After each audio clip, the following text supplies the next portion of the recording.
Ito, nag-aayos kami ng master ng solar. Nag-aayos kami ng solar. Si master ay nasa baba. Nag-aayos.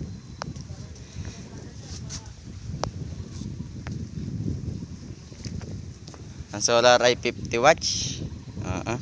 50 watts. Nag-aayos siya ngayon doon sa baba. So ito mga idol, nagkabi tayo ng 32650 na 16 pieces. Ang ano nito ay 4 is 4P. Dahil medyo malabo, ayun, naka 13.1 tayo. Sagad kasi ito sa lubat kagabi dahil ginamit namin. So ang ilaw pinapagana niyan ay isa, dalawa, tao po. Ayun, tatlo, apat.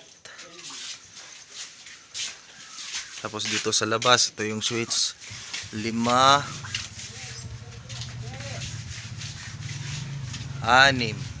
So,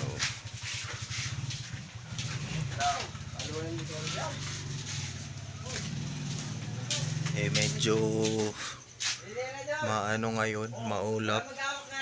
Hindi pa gaanong malakas yung ano, pero maya maya popupul din to.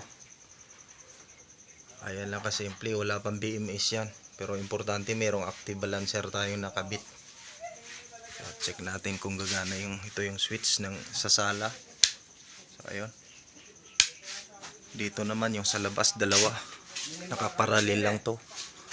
Buksan natin. Ayun, pati yung isa kasamang ilaw.